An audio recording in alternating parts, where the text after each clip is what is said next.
वो welcome back to the channel guys. और आप देख रहे हैं मेरी तरह इस लॉकडाउन में बोर हो रहे हैं और सर खुजाते हुए सामने खड़ी दीवार की तरफ देख के बस यही सोच रहे हैं कि कोई सीरीज देखने को मिल जाए या देखी हुई सीरीज का कोई नया सीजन आ जाए। तो ऐसी एक सीरीज में अपने पिटारे से निकाल के आपके लिए ला चुका हूँ जो कि आप इस लॉकडाउन में देख के अपनी बोरियत दूर कर सकते हैं। इंतजार किस बात का, let's get into the video.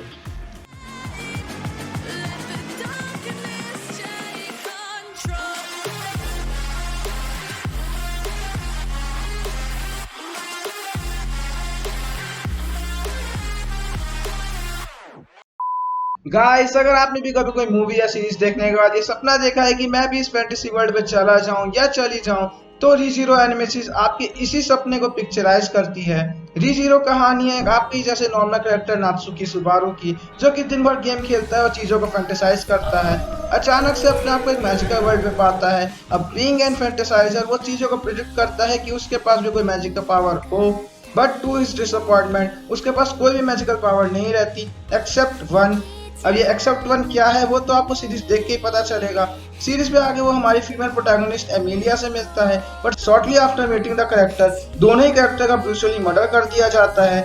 इसके बाद जो हमारा हीरो है वो अपने आप को उस दिन के स्टार्टिंग पे पाता है। इस एनिमे का स्टोरी लाइन थोड़ा बहुत मैच करता है स्टाइन्स गेट और इरेज जैसी सीरीज से, और कॉन्सिडेंस से इन तीनों ही सीरीज के लीड कैरेक्टर्स को के फेसेस भी बहुत मैच करते हैं। For your knowledge, in story lines में स्टोरी को बहुत ज्यादा बैक एंड फोर्थ जंप किया जाता है टाइम पे, और प्लेंटी ऑफ इवेंट्स को रिपीट किया जाता है every time with a tinge of change. अगर आप पहले से स्टाइन्स गेट जैसी सीरीज देख चुके हैं तो ये सीरीज आपको बहुत पसंद आएगी, और अगर आप ऐसी स्टोरी लाइन से वाकिफ नहीं हैं तो ये सीरीज आपके लिए बहुत ज्यादा अच्छा काम करेगी एज अ स्टार्टर पैक। इस सीरीज के एपिसोड को लेकर और सीजन्स को लेकर बहुत ज्यादा कंफ्यूजन रहती है कि कौन सा सीजन जेन्युइन है, तो मैं ये कंफ्यूजन दूर कर देता हूँ। इस एनिमे का पहला सीजन रिलीज हुआ था 2016 में under the title of Re Zero starting life in another world with 25 episode, जिसका फर्स्ट एपिसोड 50 मिनट्स का था और बाकी एपिसोड 20 मिनट्स के, एंड 2 OVA जो कि 2017 और 2018 में रिलीज हुए रेस्पेक्टिवली। हाल ही में 2020 में इसकी एक और सीरीज निकाली गई with the inclusion of directors cut in the title, जिसमें कुछ भी अलग नहीं था ओरिजिनल सीरीज से। वो ओरिजिनल सीरीज का रीअडेप्टेशन था, बट ये सीरीज 13 एपिसोड की थी और हर एपिसोड 50 मिनट्स का था, और इस सीरीज का एनिमेशन प्रीवियस सीरीज से ज्यादा अच्छा था। मैं प्रीफर करूंगा कि अगर आप इस सीरीज को पहली बार देख रहे हैं तो आप डायरेक्टर्स कट सीरीज को देखें, क्योंकि इस सीरीज का एनिमेशन ज्यादा अच्छा है। इसमें कुछ नए सीक्वेंसेस भी ऐड किए गए हैं। अगर आप इस सीरीज के वॉच सीक्वेंस के बारे में जानना चाहते हैं तो वो आपकी स्क्रीन पे फ्लैश हो रहा होगा।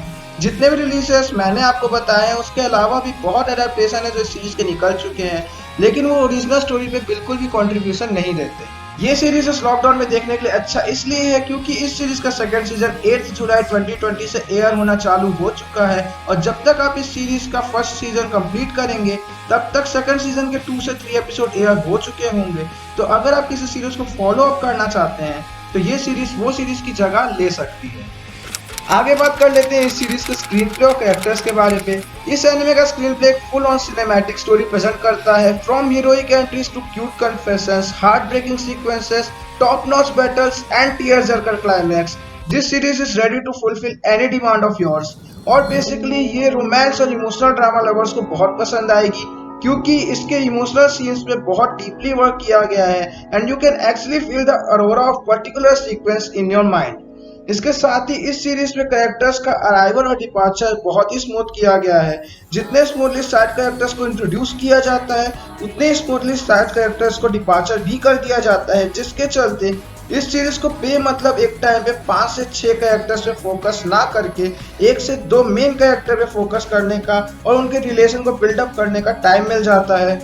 अब कैरेक्टर्स की बात हो रही है तो मैं सीरीज के 2 कैरेक्टर को इंट्रोड्यूस करना चाहूंगा। पहला हमारा प्रोटैगनिस्ट नात्सुकी सुबारू, जो कि इस सीरीज के लिए एक सेटबैक है, क्योंकि स्टोरी के थ्रू इस कैरेक्टर को इंस्पिरेशनल कैरेक्टर बनाने की कोशिश की गई है, बट आयरॉनिकली जब तक ये सीरीज मिडवे पर पहुंचती है तब तक ये character less being an inspiration एक पैथेटिक कैरेक्टर बन के रह जाता है, और आप इस कैरेक्टर से उतना कनेक्ट नहीं कर पाते। But at the same time यही पॉइंट इस सीरीज को बाकी सिमिलर सीरीज से अलग बनाता है, क्योंकि बाकी इंस्पिरेशनल सीरीज जैसे नारुतो जिसमें लीड कैरेक्टर को स्लोली पावरफुल बनाया जाता है, इस सीरीज पे ऐसा कुछ भी नहीं किया गया है। जैसा कैरेक्टर शुरू में रहता है वैसा ही एंड में रहता है, और उतने ही पावर के साथ क्लाइमैक्स बैटल भी करता है। दूसरी कैरेक्टर जो सीरीज की हाईलाइट बन जाती है वो है रैप, जिसको इस सीरीज पे डेमन के रोल पे दिखाया गया है। स्ट्रॉन्ग और पावरफुल होने के साथ साथ ये कैरेक्टर इतनी क्यूट और एडोरेबल है कि you can actually fall in love with her, making her my second anime crush of all time. अगर आप मेरी फर्स्ट एनिमे क्रश जानना चाहते हैं तो वो मैं रिवील करूंगा मेरे 100 सब्सक्राइबर होने पे, तो जल्दी पहुंचा दीजिए। मेरी राय में एनिमे सीरीज अपने बैकग्राउंड म्यूजिक और ब्यूटीफुल सीन से एक different and cinematic approach show करती है स्टोरी टेलिंग का। ये सीरीज देखते समय मुझे ऐसा कभी नहीं लगा कि मैं कोई टिपिकल एनिमे सीरीज देख रहा हूँ, बल्कि ऐसा लगा कि मैं कोई मूवी देख रहा हूँ। हालांकि मेरे को ये सीरीज थोड़ी आउट ऑफ इंटरेस्ट जाती हुई लगी मिडवे पे, लेकिन इस सीरीज का क्लाइमैक्स इतना प्यारा था कि उसने इसके सारे सेटबैक्स को क्लियर कर दिया और मुझे इसका एंड इतना प्यारा लगा कि मैंने उसको तुरंत ही रिकॉर्ड करके अपने इंस्टा पेज पे अपलोड किया। आप जाके उसे फॉलो कर सकते हैं, लिंक्स इन द डिस्क्रिप्शन। और इस सीरीज के एंड पे एक Marvel style post credit scene भी डाला गया है जो कि इसके सेकंड सीजन की तरफ डायरेक्टेड है। इस पोस्ट क्रेडिट सीन को मैं बाहुबली द बिगनिंग और एवेंजर्स इन्फिनिटी वॉर जैसे एपिक मूवीज से कंपेयर करूंगा। बस यही सब एलिमेंट्स के कारण IMDb ने इस सीरीज को एक अच्छी रेटिंग दी है 8 की, और माय एनिमे लिस्ट ने भी इसको एक सिमिलर रेटिंग दी है 8.31 की, और मैं इस सिनेमैटिक लव स्टोरी को रेटिंग दूंगा 7.8 की, क्योंकि अभी मेरे एक्सपेक्टेशन बहुत हाई है इसके नेक्स्ट सीजन को लेकर। इस सीरीज में जो मैसेज बार बार शो करने की कोशिश की गई है वो है कि कभी कभी अनकॉन्शियसली हम किसी के काम में इतना डूब जाते हैं कि एट सम टाइम हम क्रेडिट लेने लगते हैं कि मैंने एक काम तेरे लिए किया एंड ऑल। बट गाइस, इसका सिंपल सॉल्यूशन यही है कि just be selfish, but be selfish for others and take full responsibility. अगर आप कोई भी काम कर रहे हैं तो उसकी पूरी रेस्पॉन्सिबिलिटी खुद लीजिए।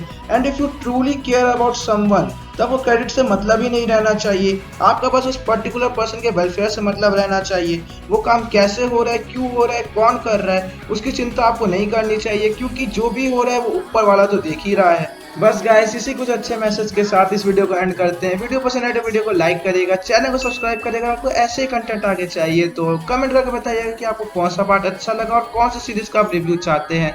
दोस्तों के साथ शेयर करिएगा। एंड एज ऑलवेज, अगर आप किसी प्रॉब्लम से गुजर रहे हो, किसी के साथ शेयर करना चाहते हैं और कोई आपकी बात सुनने को तैयार नहीं है, तो आगे कमेंट सेक्शन में बताओ यार, मैं आपकी बात जरूर सुनूंगा और आपके साथ टॉक सेशन भी रखूंगा।